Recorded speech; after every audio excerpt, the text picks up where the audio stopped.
morning, everybody. I am Chris Secary, and I am out here with Lisa at Happy Creek Farm in Fairbanks, Alaska, and we're conducting the National Honeybee Survey. I'm with the Division of Agriculture. Lisa, would you like to talk about your bees a little bit and give us a little bit of background on them? Sure. I'm in Goldstream Valley, which is right outside of Fairbanks, and I've got 10 hives currently. This is my 6th year beekeeping, I believe. It's hard to remember. It's all-encompassing. And I've got bees, I've got Russians, I've got different races of bees, because they tend to perform differently. I've got Russian bees, I've got Carnioleans, I've got a buckfast queen, I've got some mutt. Everything's a mutt now because everybody's been breeding with everybody, which is good because then there's genetic diversity. Makes them stronger. My goal, along with getting honey, because we're in the interior of Alaska, which is north of 65 degrees latitude, and according to Dr. Medhat Nasser, is one of the harshest winter environments for the winter honeybees. My goal is to overwinter all my colonies successfully. And so I've done it the last 2 years. I've overwintered them outside, and both times they made it until very early spring, which for us is April-ish. Can extend down to May. Our climate's been changing so rapidly that we have to prepare for anything. We had a warm day in February last year where it was above 40 degrees, which is always a nice day where you can kind of open the hives and let them do a cleansing flight. Hopefully they get back in time. But we also had numerous weeks that were 35 degrees below 0 Fahrenheit, which put all us beekeepers in an anxious state. So a bunch of my bee buddies have been very successful overwintering through the winter outside, and we have to mitigate from moisture, which is the big problem that we worry about. It's not the temperature that kills them. Rarely is it starvation. Usually it's the moisture that's built up from the condensation that the bees create. And so this year, instead of doing them outdoors, I have decided to build myself a bee barn that has several inches thick insulation and a ventilation system that will bring in fresh oxygen, get rid of the carbon dioxide that the bees have built up, and keep the temperature between 42 and 45 degrees Fahrenheit.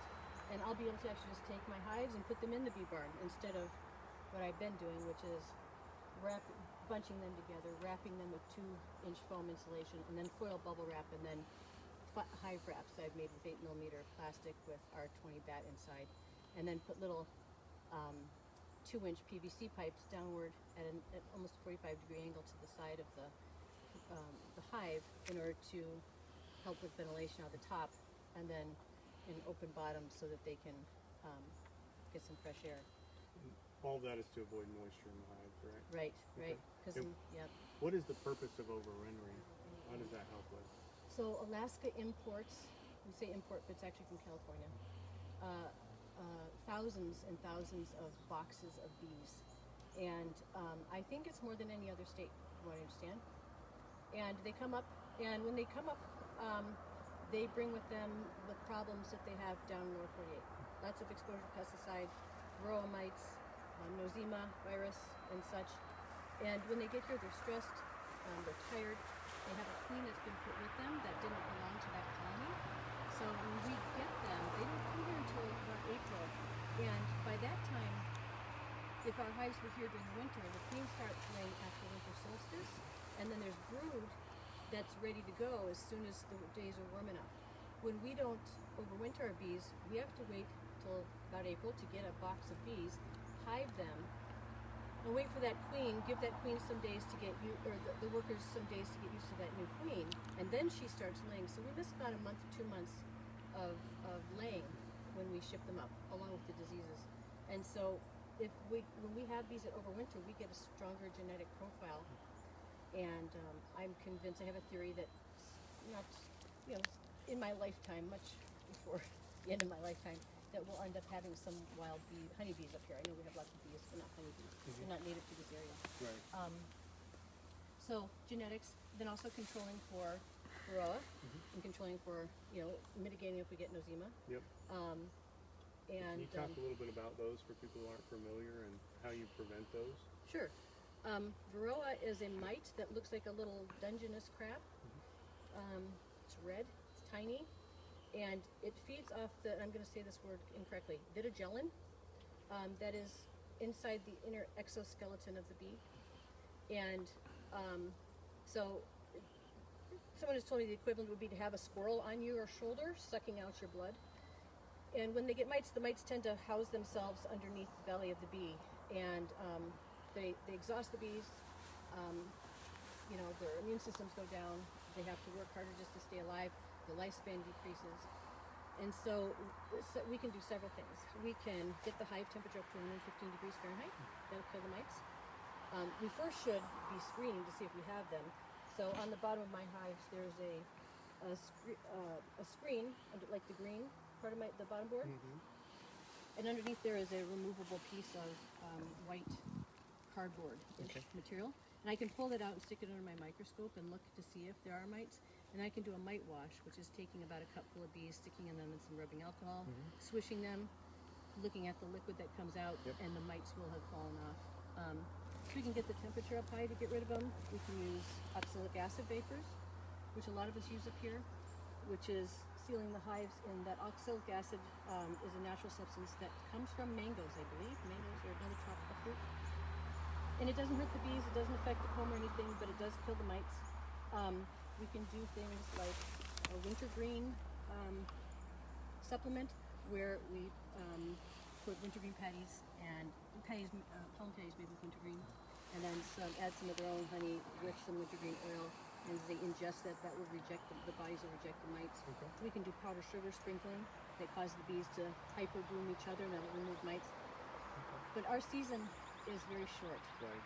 You know, our what we consider warm temperatures, you know, are 30 degrees Fahrenheit, 40 degrees Fahrenheit. Bees don't like to forage unless it's about 57 degrees Fahrenheit. Okay. And so when our bloom up starts, which tends to be the end of April, beginning of May, which is when the trees start to bloom, that pollen's available for the bees, but the bees are still too cold to go and get it. And so our bloom season goes from then till about, it's been changing. Maybe end of July, beginning to mid-August, typically when the fireweed's gone. Right. And you can see fireweed over there. A little bit. That's a little bit how we measure our season. Once the fireweed is at the top, it means fall is coming. And fireweed is a great flower for the bees to gather nectar from. I went ahead and I've been working with a man named Etienne Tarif in the Yukon Territory, who's had great success overwintering outdoors. He's a mechanical engineer. He keeps lots of data, shares his information. It's wonderful.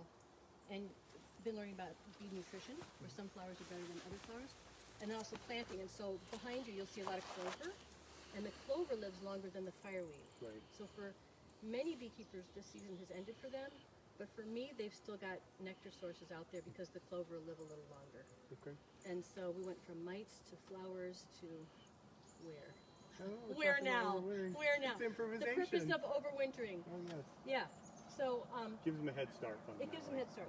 Yeah. There's some when I have to replace colonies, which so far has been every year. I have noticed a distinct difference between there's a queen. I don't exactly understand, and I guess I haven't asked.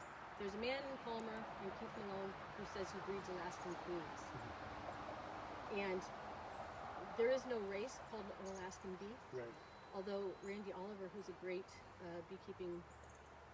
beekeeper who has a great blog called Scientific Beekeeping, he refers to them as winter bees. Those are bees that will last the winter, our northern bees. But Malone has a queen that he'll sell us, and along with a colony that has genetics from queens that have overwintered. And I have noticed a very big difference in the activity of those queens and those colonies as opposed to the ones that don't have those Alaskan genetics in them. Better shift up. Yep, those queens are robust from the start. They start laying quicker. Okay. The colonies are more active, and they start preparing for winter as soon as they know it's happening. You know, 'cause we should have bees that are, you know, appropriate for our climate. Right. Our climate doesn't have anything to do with California, Right. especially up here in interior Alaska, which is vastly different than Anchorage area. Oh, yeah. You know, and so those queens I've noticed will start preparing stores quicker than the other Okay. breeds that have been shipped up here. So getting those bee genetics is really important, so overwintering helps with that. Okay, good. All right, well, I'll talk about what I'm up here doing, aside from getting a bunch of knowledge and having a great time with Lisa, like I always do. I'm up here conducting the second round of longitudinal sampling for the National Honeybee Survey. I think I mentioned that in my previous Facebook Live. The National Honeybee Survey is an annual survey. Longitudinal sampling entails pest, disease, and pesticide sampling, which is unique from the general sampling. This year for the pesticide samples, instead of wax, we're taking bee bread samples.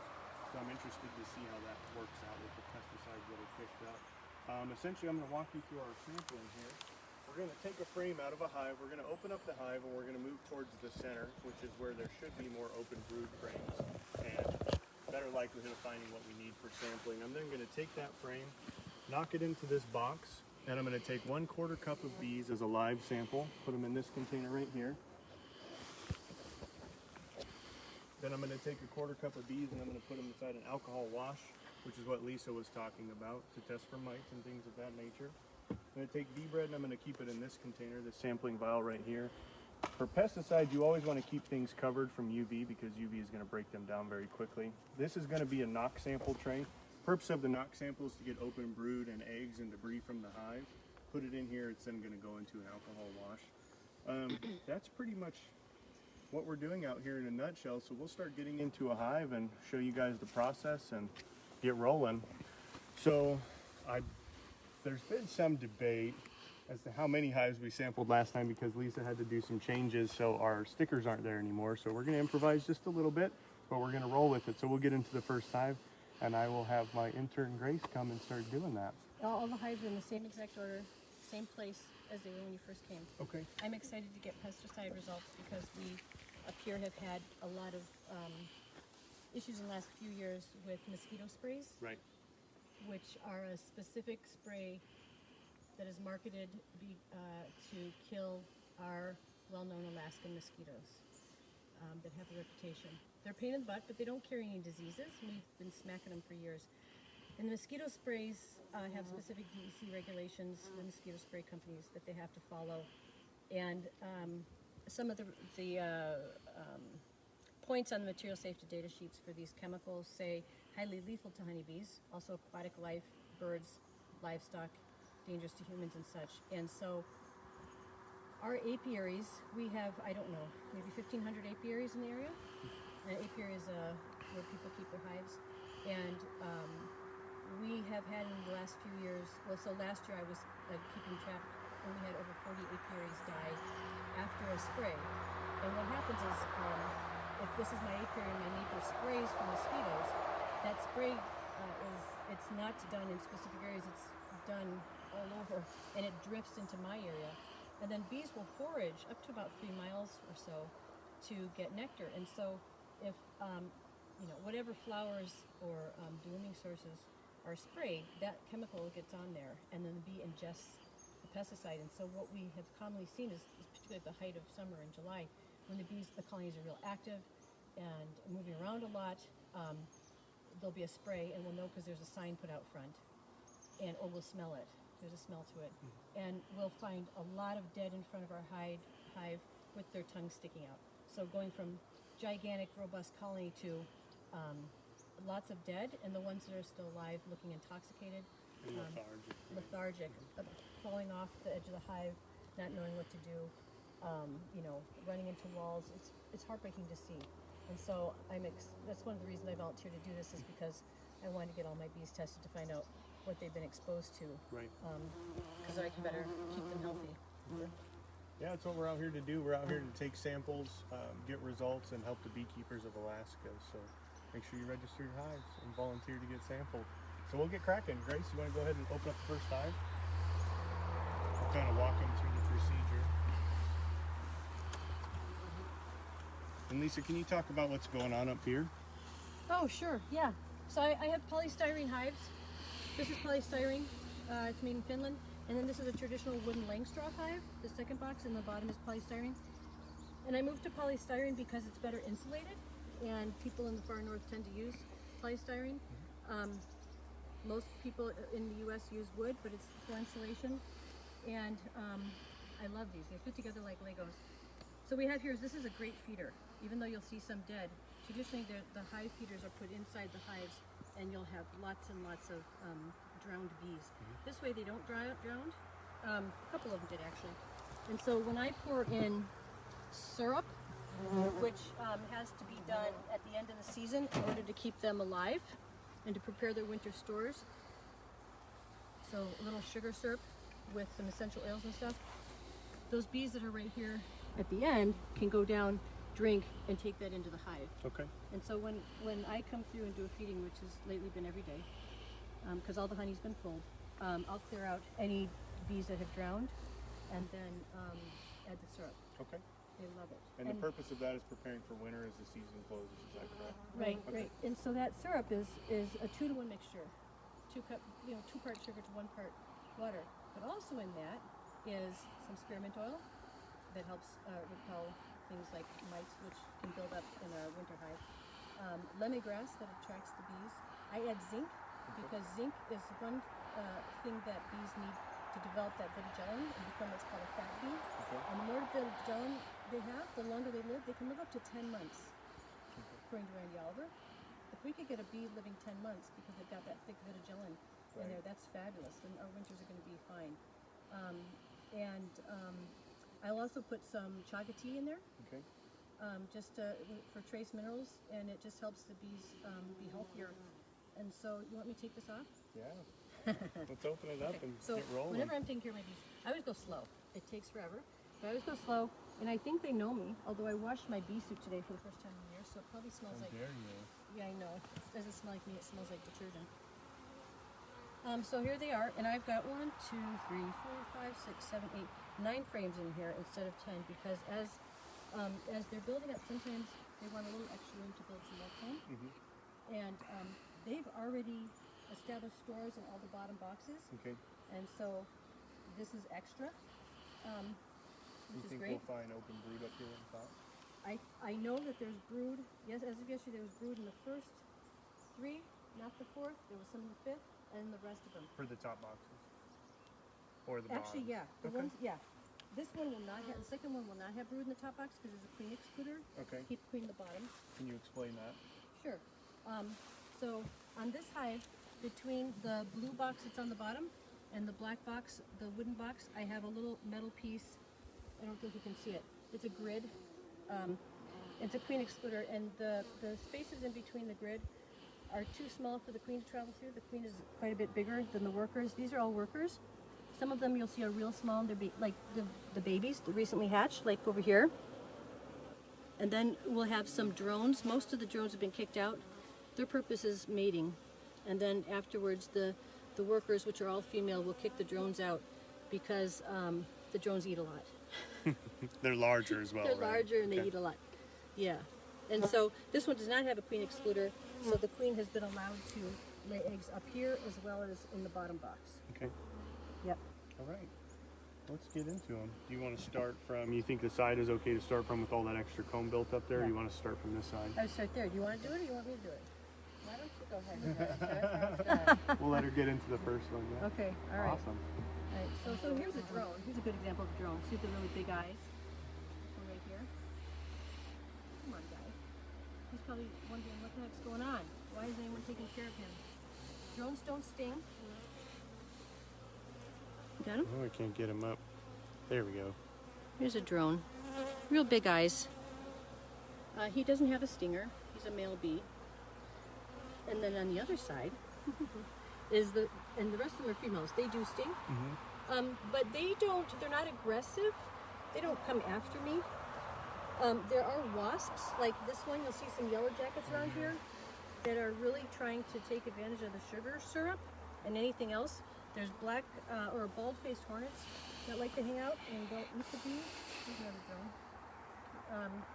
And so people often will say, oh, I got stung by a bunch of bees, when it's actually a wasp. If a bee stings you, the stinger goes in and the bee loses its entrails. It pulls out the bee's entrails and the bee dies. Whereas a wasp will follow you and chase you and can sting you multiple times. So we don't like wasps. Bees are buddies, wasps are buddies. not. Yeah, and they'll say, "Oh, I stepped on a bee nest." I said, "Bees don't make nests." Right. Up here, honeybees are not native to this area, and so If you stepped on a big gray thing, it was a yellow jacket, paper wasp nest. So these, not bees. not bees. Not bees. These guys are building more stores. And when I say stores, it's not honey, but it's for them to feed off of during the winter. And I know that because this is nice and heavy. My queen is marked. I try not to smush it. But, so As much as possible. you'll see some, this is open stores. They haven't been capped yet. And on this side, you'll see some capped.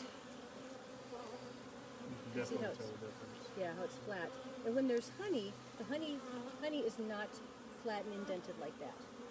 Honey is more convex. This is more concave. And what do you want to take, Grace? What are you looking for? We What need can to I get help some- you with today? We need to get some open brood, and we also need some bee bread, Open preferably brood on and the bee same bread. frame. Okay. All right, So so we're going to imagine have we're to gonna go have to move- Rambo then. Yeah, we're Are going you to ready? move towards the center. Are you for these? Okay. Could you hand me my brush? And could you hand me my little purple squirt bottle? I don't think we're going to have any brood on this one. We're going to have to go towards the middle. I tried to put the brood frames near the end. This is just a little sugar water. And if you don't know this trick, you should, and you're a beekeeper, you should know it. They love the sugar water. And what it does is it makes it so they're not going to fly at me so much. And because I need to put this frame somewhere else so that we can get in there. Yep. You might want to stand back. It's up to you. Yep. They're okay. I just try to slowly brush them down The girls into are the never hive. too grumpy.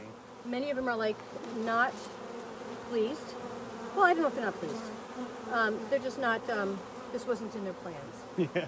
So, I mean, I'd be mad if somebody opened up my house, didn't start brushing me. it's like it's coming into your bedroom and ripping the covers off you, you know? Right. Like, no way. So, they like to sting me under my arms, so I try to keep my arms out. Goodies, goodies. So these are a colony that were from the Queen, the Alaska Honeybee guy, Keith Malone down in Palmer. And so I'm just going to set this over here. Try not to squish any bees. So I'm squishing bees, and whatever's inside the bee's guts goes into the rest of the hive. Come on, guys. I'm just going to give them a little squirt, Okay. calm them down. How many frames do you think we need to go over to get into brood? So one of the things is you guys are coming pretty late this season. Yep. May I use your hive tool or my hive tool? Do I have a hive tool? You go. You shouldn't have to go far because I try to keep the brood on the end, even though the queen likes the brood to be in the middle. So we could just shift this over. I let that fall down. So I like to keep it up on this little ledge in here. Yep. And if I yell Mother of God, Mother of Dragons, it's because I have been stung. And the first one's always kind of a shocker, Yeah. but after that, it's You want to go one more in or take yeah. it? Nope. If you want bee bread, then you want open brood. Yep. I mean open. You just want bee bread and brood. Yep. Open brood. So you can see the different colors in the bees. Like this one's got black. There's a black bee with yellow stripes. This is a yellow or orange bee with black stripes. So we've got some that's solid black. So each different race of bees has different colorings. So it's really beautiful in there. All over the place. Okay, so let's pull this one up. Yep. We'll just slowly move it up. Take this and hold this on that for a minute. I gotta go do a test. And the brood tends to be in the center of the frame. There we go. Okay, never Oh, mind, you're we're gonna good. take my brood. So the brood is no, right in the middle. Yeah, I need open brood though. Is these babies are extremely important because these are the winter bees. Yep. So the fact that I'm allowing you to come over and take some I know. is pretty significant. I'm not taking very many. Yeah, do you think we'll be able to find any open? Well, look at this These are one. all capped. We might. Okay. We might. I won't be able to get me out of that cap. None? No. Okay. Got that? Yep. I'm just going to figure it's slippery. I got it. Okay, let me just, I just want to put them back in. I did less angry. Okay, how's that side look? Do you want me to? That's pretty. Yeah. Try and use something that was- Do you think we need to go down a box for open brood, or you want to go one more Might frame? have to. Yeah, you want to show him? So brood is, this is a term we use for That's awesome. We have some people saying they have a little trouble hearing, so Okay. project. Project. I always feel like I'm yelling, and I often don't talk very loud, so if I'm mumbling, it's a habit. Anyway, in the middle here, you'll see capped brood. You'll actually see a bee starting to emerge right there. You can see her. You see her poking her little head out? That's There's so actually a few cool. of them starting to emerge. So there you go. They're Bees hatching. being born live. Oh no. Yeah. Maybe this should have a different rating. Sorry, just kidding. So let's put that one. Yeah, let's just put that Want one. me to lay it down? Yeah. Just not to damage the brood. Sorry, I'm a little. Okay, we're going in. We're going in, ladies.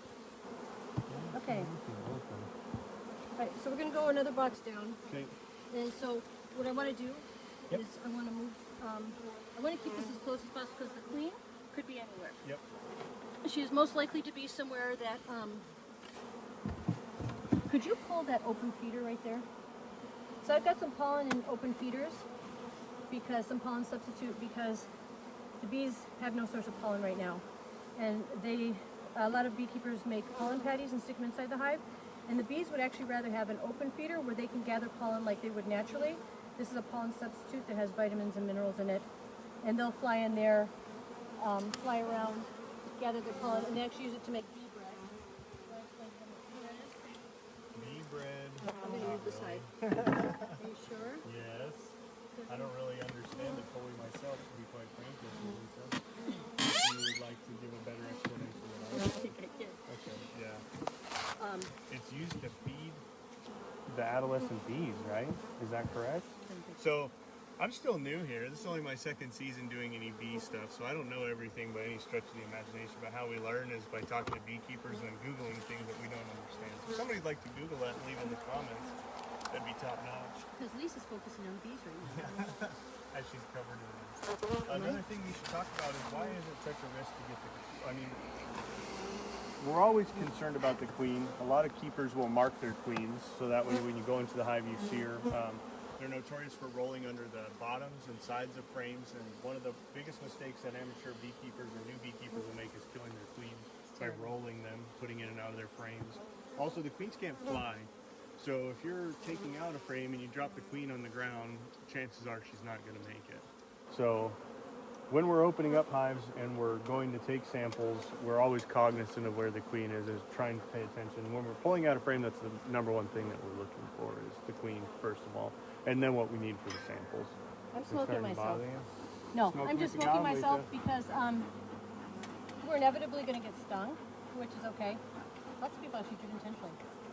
Some people. But once you get stung, they emit a pheromone that lets all the other bees know that we're the enemy. Yep. But if you get some smoke on you, it takes that pheromone away. And if you don't have that smoke and you get stung, they all come at you. But this way, that won't happen. This is a shim I actually have. It's a new shim. It's just to give a little space in between the two boxes and also to provide an upper entrance here. So that without this, the only way they can exit the hive is down at the bottom. Right. And when there's a hive with a ton of bees in it, Like this one? yeah, that's not enough room. So the shim gives them a little more room. Okay, let's see. How many more to go? I don't know. That's up to you until Okay. we find what we need. So in doing this, we're going to be looking for the queen and also looking for brood. You can see they take care of each other. Here's a dead bee here, right down here. Should I talk louder? Always louder. This bee has stung something or someone. You can see its entrails coming out. Let me see if I can get it. And this worker bee on top, right here, is actually carrying that dead bee out. And you can see the guts coming out of the bee. It's like a bad horror movie. Do you see this? See it happening? This worker bee right here is carrying this dead bee out. And she is gonna carry that sucker right out of the hive. I'm gonna help her out. Although she's on a mission. I don't want to take away from her mission. Her purpose. Yes. Gotta complete the mission. There's a wasp. A couple of wasps. Coming out of here? No, they're just hanging around. Alright, let's go. You want to pull out the first one first to make some space, or we want to just go for it? let's pull one out for space. And we can just stick it in this hive. And I just want to make sure the queen's not in here. Yep. Because if I have to replace a queen this late in the season. Right. Could be very detrimental. Yeah. Okay. Would you like to explain why? Yeah. Because the queen doesn't have enough, if I had to replace the queen now, she wouldn't have enough time to lay enough for me to get more winter bees. And I'd also have to reintroduce her into a colony that she's not familiar with. And if they are not familiar with her, they'll kill her. There's a bunch of bread right there. So here's some bee bread over here. I might. You want to take that one? Well, I might, but I like to do it all from the same frame, so I'm not overly disturbing them. I think they're already disturbed. Yeah, well, aren't we all? Yeah, right. A little bit. So there's bee bread in here. I just want to make sure that queen's not on here. And she's got a blue spot on her back. Every year is a different color. And another behavior that'll happen is when you're pulling out frames, the other bees will ball up on the queen and make it harder to see her. So you'll have to brush them when they start balling up. You can agitate them a little bit or move them so that way you can see if the queen is in fact in that area. Again, they're always on the move. They're notoriously sneaky, and they will get where you don't want them every time if you don't pay attention. I noticed the cameraman keeps backing up a little bit. When I first started beekeeping, I had read this book by a woman named Sue Hubble called, what's it called? Are you putting that in that box? No, I was going to give it to you for bee bread. Okay, yeah, I I'll think it was take the called bread Book from by you. A Beekeeper's Year. And it was fascinating. And I was always interested. And then I took a class, it was on my bucket list, with a man named Steve Peterson who became my mentor. That was bucket list with a B, folks. Yes, B-E-E. And he told me it would take about a half an hour a week because I said I want to make sure I had enough time to do this. Little did I know, half an hour a week was not even a fraction of how much time I spend out here. What was my point there? Oh, learning about beekeeping. And bucket What you lists. doing, Chris? I'm taking a bee bread sample, which is what we're checking this year for pesticides. And has anybody Googled what bee bread is exactly and put it in the comments for us to read out loud so we sound like we know? No, Okay. Oh, not yet. Well, somebody needs to do that for me so I don't embarrass myself too so I bad. can find some more for him. What do you think over there, Lisa? Oh, I was trying to figure out what I was talking about. It was anxiety. It was the first time I went to a beehive. I was very anxious, and the bees pick up on it. Oh, yeah. So it was a good exercise in regulating my breathing, and using a lot of self-talk, like, "It's okay," and if I get stung, what's the worst that's going to happen? Yeah, it's definitely a humbling experience the first time you open up a beehive, for sure. And your natural instinct is to want to take off. Yeah, I think that is evolutionary. Oh, yeah, 100%. Yeah. Because to be stung by all these. Yeah, and some people have a horrible allergic reaction to it. I don't, luckily. But I know people have developed one in their adult years. From so many things, right? I think so. So these get pretty heavy. You see her? I don't see her. And again, we're looking for the queen. Want to make sure we don't accidentally kill her, drop her. You can see the loss. Angie Weeks says bee bread, honey or pollen used as food for bees, per Google. Thank you. Thank you. You're awesome. Bee bread pollen with a little honey mixed and enzymes from bees added. We've got brood, capped, and bee bread. Do you have any open brood? With larvae and such? Yeah. I, I'm going to need some open. yeah, I don't know. I do not know. There, I don't see any. Do you mind if we keep going? No, let's keep going. Do you want me to clean this up for you? Clean it Leave up. this guy. I was Oh, just sure. going to take this off. Yeah. Sure. So I'm disrupting the brood nest, which is not nice. A queen likes to lay in kind of clusters, and I'm putting frames back up here that should be in here. And people will tell you that if I people, beekeepers in Lower 48 will tell you, don't ever, if you take frames out, always put them in the same place. Sorry, girl. Up here in the north, we don't have not. We've had to do the best we can with what we have, and I found it doesn't. rather than too much, I will move those. Look at all that brood. That's so exciting. Good Woohoo! looking. I just need some open brood here, girl. So the queen. So the fact that we have brood here means that she's been here in the last 3 days. Yep. And 3 so days. she is here, Yep. and I am going to just see if she's down here. Nope. And again, that's because of the balling behavior where the other bees will ball up on the queen and you pull a frame out. Let's see. Okay, so I think we're clear on this side. let's put that one back in and move it in over to the side. So we're very close to the queen. Somewhere. Yeah. She's sneaky. She's just she's very good at hiding. What's that, girl? Right. Let's move this. So we had Stephen George write in and say bee bread pollen with a little honey mixed and enzymes from bees added. Stephen George is one of my bee buddies, Well, there you go. and is the man who inspired my. Look at that. Is the one who inspired my my bee barn. Oh, nice. He has an outstanding indoor overwintering setup. I'm looking for her. Yeah, I don't see her. And You see her?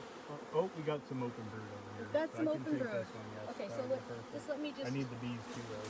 Okay, so you need bees. Yep. Hi, Steve. I don't think the boss is here. You mind if I take this one? Very knowledgeable. No, but no, let's. You want some of the bees that are on here? I need a cup of bees total, or a half a cup Okay. of bees total. Let me hold it because I want to make sure she's not on there. Okay. We'll take a double check look and then I'll take it. Hold that again for a minute. Steve is very knowledgeable. Try to grab it from the bottom What if about you can. you can do something with this.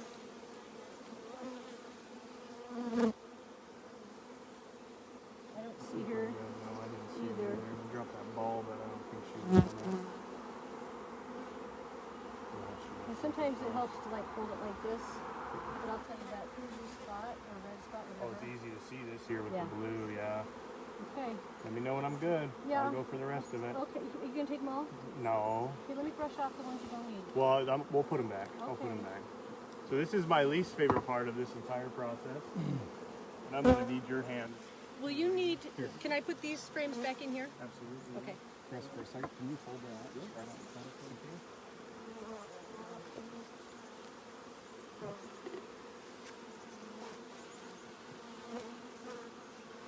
Photos. It's for all my fans. Okay, so you ready for the process? Yeah. Alright, so here we go. We'll show you guys how this is done. Alright, girls. Water out of here. Alright, so we need a quarter cup live bees.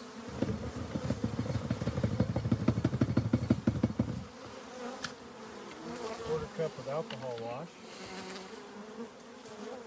And what Grace is doing is cleaning off that frame for me.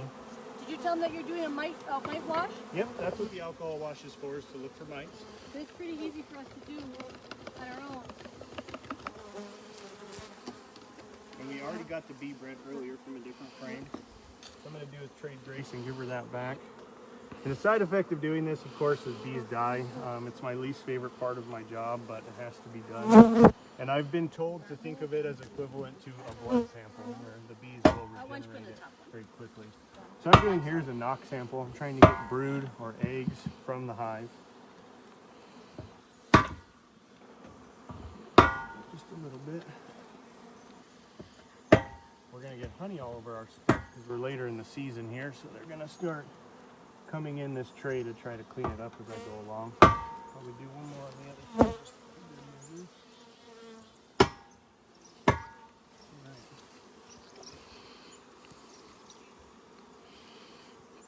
I try to make sure that I'm killing as few as possible, but I really don't like to kill bees. It's not a very fun thing.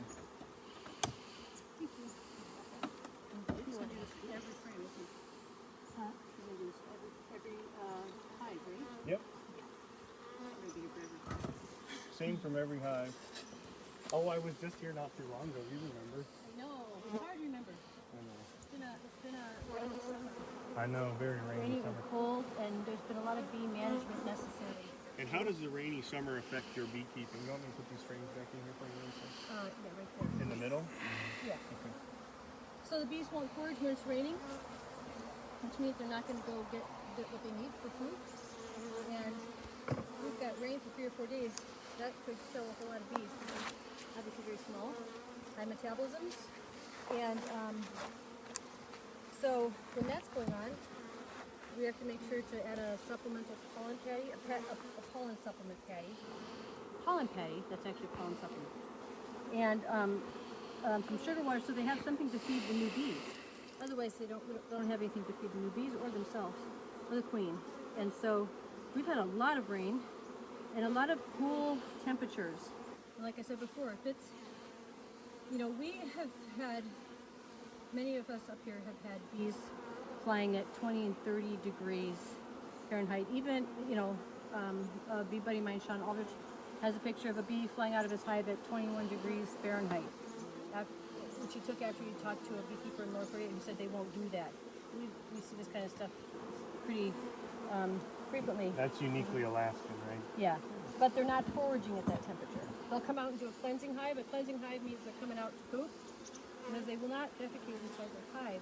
And if they do, then we risk dysentery. Right. And so bees will, sometimes if they've got dysentery, there's nosema and there's dysentery, both end up with diarrhea. They're both poop related. So some bees will do like a suicide flight and fly out and die so that they don't infect the rest of the hive. So there's the hive opening up there. I got this from Janet at Dragonfly Farms. She said, I've got these new shims. You want to try them? I'll actually end up using this in the winter as just a spot for, on the bottom, for the bees to make sure that they get enough air inside the hive when they're overwintering. For proper ventilation. Yeah. Yep. Okay. You want me to pick this box up? Oh, sure. Come on, do it. Lift from the legs. Okay, so I kind of wiggle it on just so the bees that are okay. There's the horrible crunching sound that happens if bees get squished. I know. And then if we can align it onto this shim, that'd be great. Just real slowly, because that way the ones that are in the squish's way will get out of the way. Yep. Can you push it back my way? Yep. The whole thing? Yeah. Or just the top. box? The box. Okay. Good? Yeah, how are we doing over there? We're lined up. Okay. We need a little bit. Did I move it? Just a little bit, but you're okay. Okay. There we go. All right. So I'm gonna take these ladies. You want the feeder back on there, Lisa? Oh no, yeah. Okay. And I'm gonna find this spot and I'm gonna. Put them back home. Yep. That flower. There was a bee last night that was stuck in the flower when it started to rain. I happened to be in my garden, so I picked the flower and brought it over here so she wouldn't be stuck. She got out. She was head in. Oh, Trying to really? avoid, she was like buried in there. So I'm gonna slide this on and try not to squish. And then I know, come on, I know, just let me. So I pushed the hive too close to the second hive. Okay. I'm just gonna move over with it. Because these polystyrens don't fit perfectly over the wood. Right. Then for me, I'm gonna clean out the bed here. And you guys want to hit the other hive while Yeah. I have your hive tool. I'm sorry. That's all right. I would not want to eat food that had dead parts in it. Well, I guess it's a whole other topic. Wait, dead parts of what? Yeah, right? I think that would be discussed. Okay. Come on, lady. See, she's doing the James Brown. So what I'm doing here is sliding frames over because I want to go towards the middle. But you want to maintain bee space so you're not rolling bees and killing them. Can you explain what bee space is? Oh, the queen isn't up here because you have a separator. Yep. You have an excluder. So we're going to have to take that one off Yep. right off the bat. So the top box is going to have to come off, and that's because wait. there's a queen excluder in between these two boxes, and she's not laying in this top. Because Yeah. as Lisa said earlier, she can't Could you get up to imagine this they just top go box. through? So this is going to be All the way to the end. all honey, essentially. There you go. So We're going to make some space here so we Okay. can move that box. Keep going. okay, there we go. Keep going. So you guys can see Okay. this over here, Joe. That excluder. What's up? You want them on the ground, or do you want them? Just This oh, way? You're, yeah, Okay. just to rotate them. Yep. All right. Lisa is an extremely good bee mom. You'll notice that very quickly. So again, we know the queen is not up top because we had this excluder, she had this excluder on. So we'll remove the excluder, and then we're gonna have to start watching for the queen. I'm gonna let's move this over to the, I'm gonna move that open feeder. I wanna move the other opposite direction. Okay. That way if she falls, She falls here. yeah, Okay. we can find her. Can you get it in there? Yeah. Okay. So, let me get. They'll put propolis in here and lock it up. So we got some that got stuck in there, the hive I see excluder. that. They're probably drones that were trying to go through but didn't make it because they were so big. Their heads are too fat for their own good. Yeah. Yeah, you know a lot of guys like that. It happens. What are you gonna do? You got a big head. You got a big head. And what are you doing right now, Lisa? I'm scraping off the junk, Okay. trying to keep it clean because they are clean. Ladies are clean. So this is a new frame that I put in there Yep. because I pulled honey a little while ago. They haven't been building new comb. They've been building a little bit of new comb. You can see a little bit of white here. That's a little bit uneven right here. Fresh new comb is white, and as it gets older, it turns darker. But they're not in comb building mode right now. They're in prepare for winter mode. And what does that mean exactly? That means eat as much as possible. Okay. It's kind of like us in Fairbanks. Yeah. Eat as many carbs as possible. Oh, this is a beautiful, beautiful Oh. frame. Look at all that brood. I need the bees. I need the bees. I know you do. I'm just making sure they don't fly away and don't fly away on you. Okay. Yeah, and this is like a little treat. They're like being sprayed with That's why they're always whipped so cream. sweet, because she spoils them. You want to take a Shall look I? for the boss? Just to verify my work there? And if I blow on them, something Steve Peterson taught me,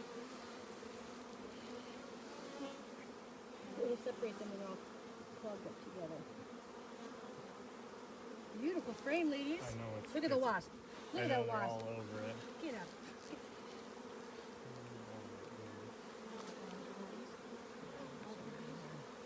So look at this one. I like to take pictures of them. I know I've got somebody got pictures from this one too. Fascinating creatures. I know. They're so organized. I love them. I love them too. They worked. Oh, look at we've got one coming. We've got what do we got? Oh, she's. Oh, I thought we had a queen that was laying. I thought, oh, exciting. Let's get that wasp out of there. Where is he? He was bothering flew me. it. Look, yeah, it looked like they Chicken. got after him. It's a chicken. I know. Chicken wasp. Are we happy? Boss isn't there? Yeah. Okay, let me do the dirty work. I'm sorry. It's okay. It's gotta be It's done. in the name of science, I know. so we can keep things healthy and good. All right, Grace, you ready?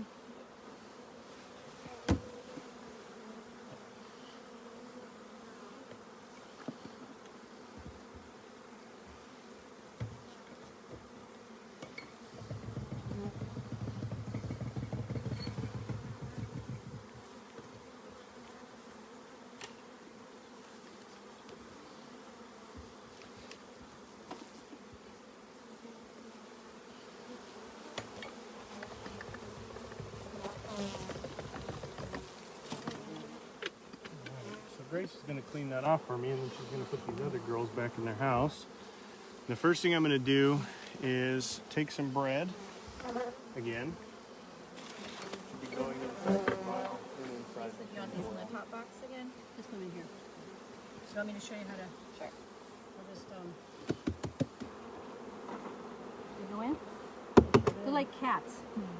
You can like, well, you know, They're so much better. whenever they than fall, cats. they land What on their you feet. could You know, they just got the wings and the. do. Sorry to all you cat people. Yeah. These are Yeah. better. I know people are sometimes cruel to cats. I Probably don't equally advocate as being good cruel to as cats. dogs. So what I'm doing is I'm digging in here, unfortunately, So what I'm gonna do? destroying some cells to get out some bee bread for the national survey. And that'll, again, do the pesticide results. I'm going to cover it with foil in between samples. What I'm going to sample in this frame is what we call open brood. So you can see, if you can see in there, the brood, the tops of them haven't been capped yet. See that girl emerging right there? There's another girl emerging. That's what's going to happen right now. They're just in larva form. So, I'm trying to get some of that out of there. Ooh, I got a wasp. Look at that. That's good luck. Smashed a wasp while I'm doing my job. Get some of it out. Sometimes you can see it fall out into the tray right here. That's brood. That's what we're looking to sample, and the debris falling out. I think it's good in that one. So we're going to rescue the bees from the water, because you don't want to hurt any more bees than you have to. I think probably this wasp. Throw it down. All right. So what we're going to do is rinse the debris and the brood out. We're going to put it right into this little screen right here, so that we can then put it into the sampling container before we ship it off. And Alaska is unique as well. I'm not sure what other states are doing it, but our live bee samples are not shipped live. We flash freeze them. We take a composite sample, which means all the bees from all these hives go into one box. Flash freeze them using dry ice, and then I'm going to take a composite sample in a vial and ship that, as opposed to shipping the live bees, because to the best of my knowledge, they're not going to make it from here to the lab. So that's what we're doing. I don't think I'm missing anything. I hope I'm not missing anything. This is live. Man. So I'm taking notes. Like I have a bee journal, but I also have an app on my phone that allows me to track what's going on hive. So as we go through this, I'm marking that there's food in that box, there's food in that box. The queen is present in both boxes. So that way when I go back, I can say, what happened here? Oh, okay. You know, the queen was gone, or there was no brood. Just so I know what's going on. Every beekeeper, I encourage it. My app on my phone, I can take pictures of, you know, frames and stuff. But it's much easier with the gloves to Ready for the write top stuff. Yeah. Yeah, okay. Where did I put it? We'll run it out of time. How long have we been going? About 45 minutes. Really? Oh, that went way quicker than I thought it was going. I didn't even embarrass myself once. Maybe I should not. You did great. You're doing great. All right, well, yeah, I mean, in principle, this is what we're out here doing. We're going to be doing 8 hives total, which is the sample protocol for the longitudinal sampling. And yeah, What's a longitudinal sample? the We have our own kids show. so longitudinal sampling is 2 rounds. General sample is 1 single sample of an apiary. Longitudinal, I came out here in springtime when the bees were getting established, and I sampled Lisa's hives, and essentially took a snapshot of the health of the hives at that time. Now they've had the whole season to forage and do their thing, and now at the end of the season, I'm coming back and taking another sample. That is part of the longitudinal sampling. Is it's 2 samples, beginning of season and end of the season. Well, what do I get out of this? Huh? You get good scientific data, and you get to spend like 4 hours with me, which is always a delight, I'm sure. It's not. Anyway, Oh, it is. It is. we'll go ahead and wrap it up, folks, and I'm really glad that you guys could be here and do this Facebook Live with us and see what beekeepers are doing out here in Alaska for honeybees and pollination and trying to keep them healthy and happy, and hopefully I'll have more people join in and register your beehives, please. Call me if you have any questions, shoot me an email. These two are communicating. We're talking to each other? The little feelers. Isn't that cool? These are adorable. Have a good day, folks. Nice to meet you.